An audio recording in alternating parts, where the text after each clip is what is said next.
오늘도 정원의 책방을 들러주셔서 감사합니다. 오늘 소개해드릴 책은 만만하게 보이지 않는 대화법입니다. 저자는 나이토 요시히토, 옮기니는 이정은, 홍익출판사에서 출간했습니다. 저자는 다른 이들보다 자존심은 강한데 창피를 당하거나 무시당하는 상황을 참지 못하는 편이라 어려서부터 어떻게 하면 머리가 좋아 보일까를 많이 생각했다고 합니다. 그러면서 대화법에 관심을 쏟게 된 이유가 자신에 대한 평가를 높이고 타인에게 만만하게 보이지 않기 위해서는 말이라는 무기가 제일이라는 결론을 내렸기 때문이라고 합니다. 별 노력 없이 말 잘하게 보이는 몇 가지 말투만으로도 인생이 편해지고 당당할 수 있다고 합니다. 그럼 다 같이 정원의 책방을 통해 만만하게 보이지 않는 대화법에 대해 배워보실까요? 친절함과 만만함의 사이. 생활용품 판매 회사에 다니는 다스키레나는 7년차의 경력이 쌓인 직장인이다. 이제 35살. 올해 회사에서 맡은 직책은 마케팅부 SNS팀 팀장으로 아래 서너 명의 팀원을 두고 있다. 그런데 사교적이고 회사의 인정도 받으며 무엇 하나 부러울 게 없어 보이는 그녀에겐 남모르는 고민이 하나 있었다. 너무 사람 좋게 굴어 가끔 자신이 만만해 보이지 않는가 하는 소갈이였다. 이번 출시되는 디퓨저 제품과 홍보에 도움이 될 M사의 공연표를 50개씩 교환하기로 했어요. 마케팅 계획 작성을 사토시가 도와줄 수 있을까요? 팀장님, 그 공연 보신 것 맞으세요? 공연 수준이 우리 제품과는 맞지 않는 것 같은데요? 나름의 판단을 갖고 추진한 일임에도 레나는 팀원의 강한 의견에 잘 대처하지 못할 때가 많았다. 선배라고 완고한 어른이 되기 싫어 흔쾌히 반론을 들어주고 친근하게 지내왔으나 지시에 가까운 일에도 반박을 해오면 당황스러웠다. 팀원들은 다른 상사나 직원에 대해서도 그녀 앞에서는 편하게 험담을 하곤 했다. 못마땅한 일은 회식 자리에서도 있었다. 그날은 술에 꽤 취한 영업부의 과장이 레나를 빤히 보더니 이런 말을 했다. 다스키 씨 말이야. 약간 물고기 닮지 않았어? 하하. 듣는 순간 기분이 나빴지만 무심코 같이 웃어버리고 말았다. 웃고 떠드는 분위기에서 정색하고 화를 냈다가는 모두가 어색해질 것 같았기 때문이다. 레나는 얼버무렸지만 집에 돌아가는 길 내내 속이 상했고 밤에 잠들지 못했다. 분명 기분이 나쁜 말이었는데 그때 이런 말을 했었어야 했는데 이제 와서 왜 그랬냐고 따지는 것도 우습잖아. 나 웃어주다 보니 화를 내는 능력도 잊어버린 게 아닐까? 사실 다스키 레나는 남의 말에 굉장히 신경 쓰는 성격으로 사교적이라는 평을 자주 듣는 이유도 혹여 타인의 미움을 살까 유의하며 살았기 때문이다.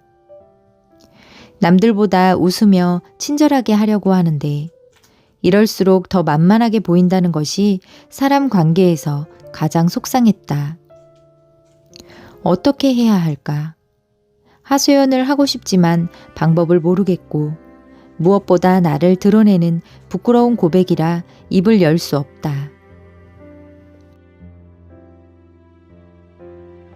타인에게 기분 나쁜 말을 듣거나 놀림받거나 조롱을 당한다면 그것은 당신을 만만하게 보고 있다는 증거임이 틀림없다. 만만하게 보이지 않았다면 애초부터 놀림받을 일은 없다. 인상이 무섭고 험악한 분위기를 띠는 사람에게 마음 놓고 무례할 수 있는지 생각해보자. 이 사람을 함부로 놀렸다가 엄청난 반격을 받을지 모른다는 두려움이 들지 않겠는가? 타인에게 얕보여서는 안 된다. 이를 위한 방법은 싫은 말을 들었을 때 지체 없이 꼭 되돌려주는 것이다. 그렇게 하면 상대방에게 이 사람은 만만치 않구나 라는 인상을 줄 수 있고 두 번 다시 싫은 말은 듣지 않게 된다. 영국인이 반장난으로 중국인의 변발을 붙잡고 어이 돼지 꼬랑지 라고 부르자 그 중국인은 영국인의 넥타이를 꽉 쥐어잡은 채 이거 개목줄을 달았네 라고 반격을 했다고 한다. 이와 같이 당하면 그대로 되돌려주는 것을 자신의 신조로 여기고 행동하는 것이 비결이다. 미주리 대학의 케네스 셸든 박사는 당하게 되었을 때 그대로 돌려주면 상대방에게 만만치 않은 인상을 줄 수 있고 상대방의 공격 또한 멈추게 되었음을 실험적으로 확인했다. 제대로 반격을 하자 상대방으로부터 친절하고 협력적인 대접을 받을 수 있음이 밝혀진 것이다. 상대방에게 무례한 말을 들었을 때 참는 것은 바람직하지 않다. 반격하지 않으면 상대방에게 업신여김을 당할 뿐 자신의 이득은 전혀 없다. 상대방에게 놀림받거나 무례한 말을 들으면 그 2배로 돌려줘야 이 사람과 싸우는 것은 관두자고 생각을 하게 만들 수 있다. 그런데 상대방에게 놀림을 받았지만 바로 재치를 발휘하지 못하고 센스 있는 말로 받아치지 못할 때가 있다. 이 경우에도 어정쩡하게 웃어주면서 상대방의 눈치를 봐줘서는 절대 안 된다. 확실하게 상대방을 쏘아보며 눈을 피하지 않고 10초 정도 똑바로 응시하라. 이렇게도 할 수 없다면 당신이 화가 나 있다는 것만은 확실하게 상대방에게 전하도록 하자. 그러면 상대방도 손바닥 뒤집듯이 태도를 바꿔서 아, 미안, 농담이었는데 그렇게 화낼 줄 몰랐네 하며 갑자기 겁을 먹게 되어 있다. 제대로 말이 나오지 않는다면 적어도 쏘아보는 것으로라도 반격해야 한다는 것을 잊어서는 안 된다. 포인트. 무례한 말에는 바로 반격이 생각나지 않더라도 웃지 않고 노려봐주는 것이 무시당하지 않는 비결이다. 될 수 있는 한 반론하되 반드시 냉정하라. 상대의 의견에 이의가 있을 때에는 반론하지 않으면 안 된다. 누군가 요즘 젊은이들은 스마트폰만 만지작거린다 라고 하면 즉시 스마트폰을 이용하는 것은 좋은 일이다 라고 주장해보자. 누군가 해외여행이 급격히 늘어나는 지금의 추세는 외화 낭비다 라고 주장한다면 해외여행으로 행복을 추구하는 삶의 태도는 사회의 긍정적인 에너지로 돌아온다 라고 말해주면 된다. 무엇보다 피해야 할 태도는 우유부단하게 자기 의견을 한마디도 건네지 못하는 것이다. 자기만의 의견이 없다는 것은 존재감을 어필하지 못하는 결과로 이어지기 때문에 만만해 보이기 쉽다. 미국 캘리포니아 대학 심리학과 로라 크레이 박사는 협상을 전제로 대화를 나눌 때는 똑바로 자기 주장을 펼치는 것이 가장 확실한 성공 비결이라고 강조했다. 다만 자기 감정에 취해 화를 내듯이 큰 소리로 말을 이어나가는 것이 아니라 어디까지나 합리적이고 논리적으로 차근차근 주장하는 태도여야 한다고 설명했다. 확실한 자기 주장이란 나는 이렇게 생각해. 왜냐하면 이라고 똑바로 근거를 제시하면서 침착하게 논리를 전개하는 일이다. 말싸움하듯 그저 상대방의 의견에 대드는 행동은 역효과를 낳을 뿐이니 주의하길 바란다. 상대의 의견에 반하는 주장을 펼치면서 반드시 필요한 부분이 왜냐하면으로 시작되는 근거의 말이다. 그런데 순간적으로 상대의 주장이 옳지 않다고 생각하고 뭔가 말을 하려고 했지만 막상 근거 부분이 떠오르지 않을 때가 있다. 상대방의 말이 분명히 옳지 않다는 것은 알겠지만 당당하게 반박할 논거가 부족하다. 한마디로 말해서 이럴 때는 억지로 반론하지 않는 게 좋다. 왜냐하면 억지로 반론을 펼치기 시작하면 아무래도 감정이 앞서게 되고 근거 부족으로 횡설수설하여 오히려 마이너스가 되기 때문이다. 즉, 자기 나름의 근거가 애매할 때는 논의를 하지 않는 편이 좋다. 또한 상대방이 감정적이고 금방 흥분하는 타입이라면 아예 반론하지 않는 것이 바람직하다. 어디까지나 될 수 있는 한 반론하는 편이 좋다는 것일 뿐 항상 그럴 필요는 없다. 또 하나의 테크닉으로 질문 형식의 반론이 있다. 당신의 제안이 일리 있긴 한데 그 방법으로 이렇게까지 해결할 수 없지 않을까요? 그 점은 어떻게 생각하시나요? 이렇듯 가볍게 상대의 허점을 지적해가며 어디까지나 질문할 뿐이지 반론이 아닌 것처럼 보이게 하는 기술도 있다.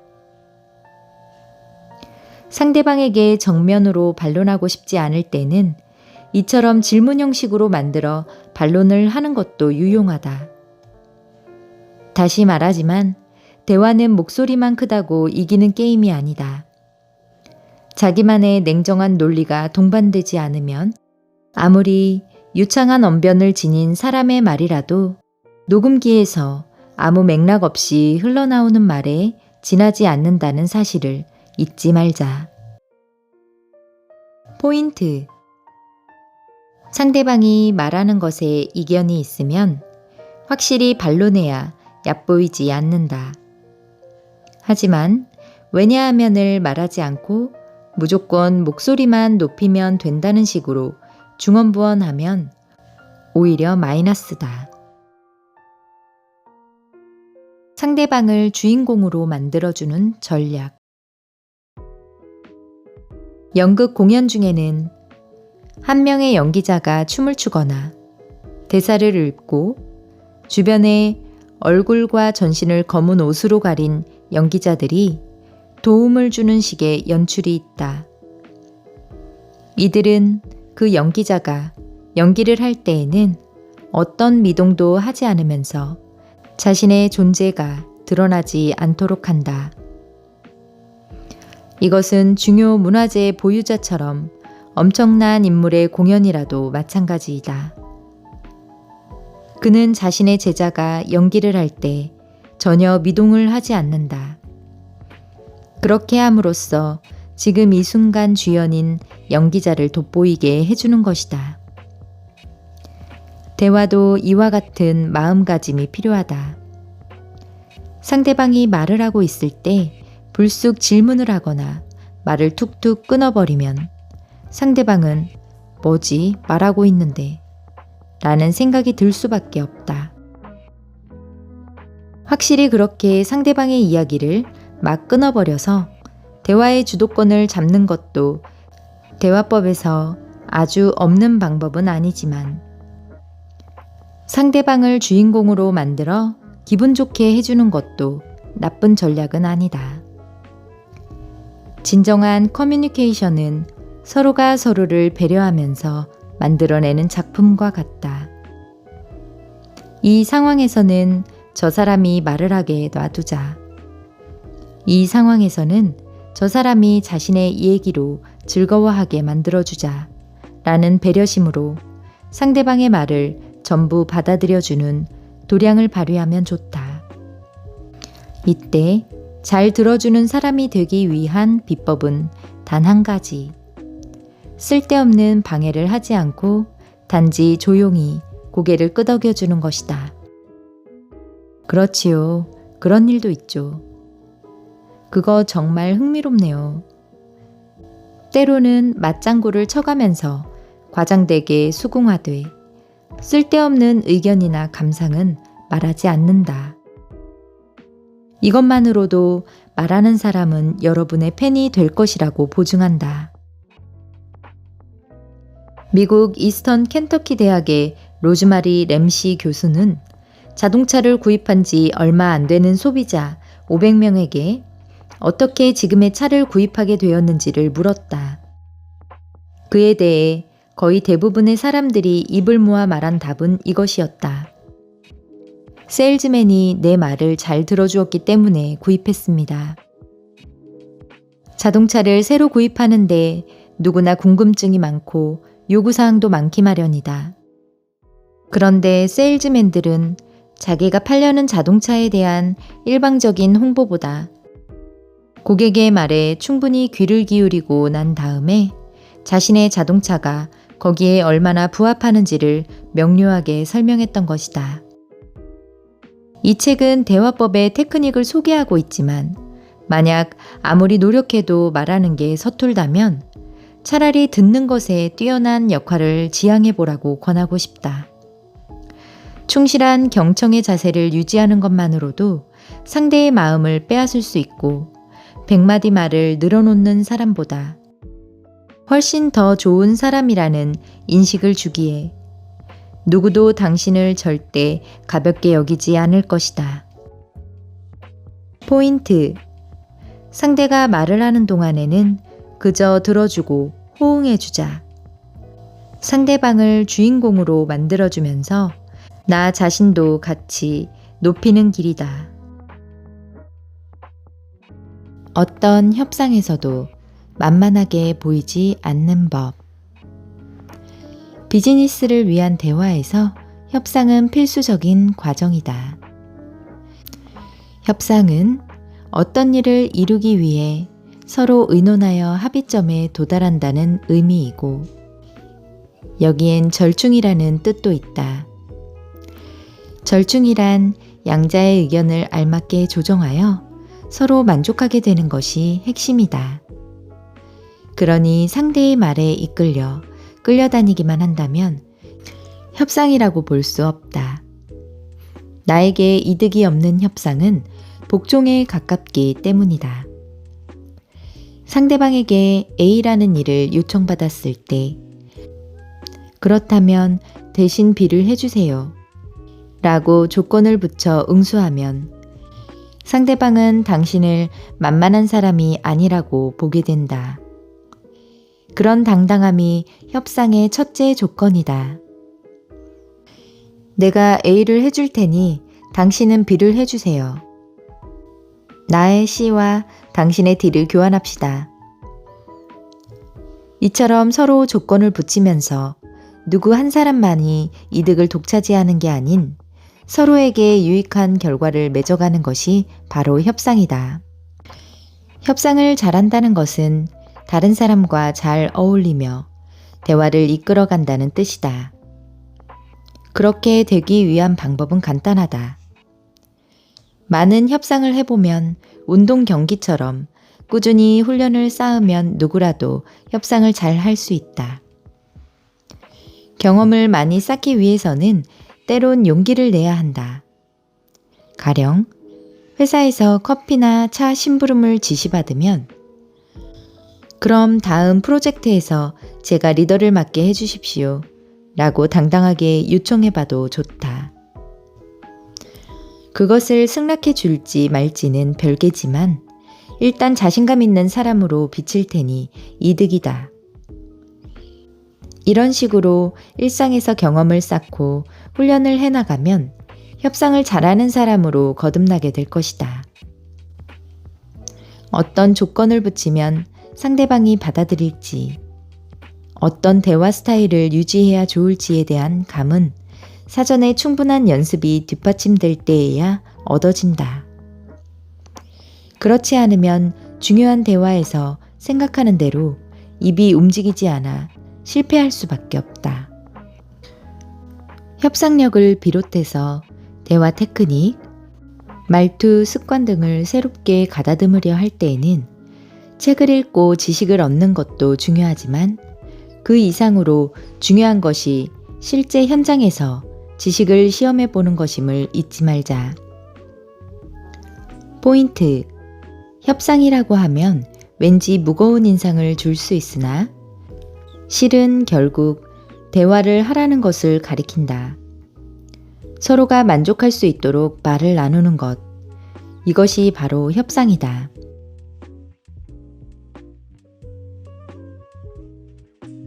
이 밖에도 만만하게 보이지 않는 대화법에는 음이나 같은 사조어를 많이 쓴다던가 뭐뭐인 것 같은데 라는 식으로 머뭇거리고 자신 없는 인상을 주는 말들은 피해야 한다고 합니다. 또 누군가의 이목을 짧은 시간에 집중시켜야 할 때는 에피소드를 섞어 말할 때 스피치의 성패가 좌우된다고 합니다. 특히 저는 상처를 받았다면 무심코라도 웃지 마라. 이 부분이 제일 와닿았는데요. 이게 쉬운 것 같지만 남의 눈치를 많이 보는 사람일수록 어려운 부분이라고 생각하거든요. 때로는 다른 사람의 기분보다 내 마음에 상처가 되었음을 정확하게 표현하는 것 역시 나를 더 가치 있게 만드는구나 생각이 들었습니다. 그럼 다음에 더 좋은 책으로 찾아뵙겠습니다.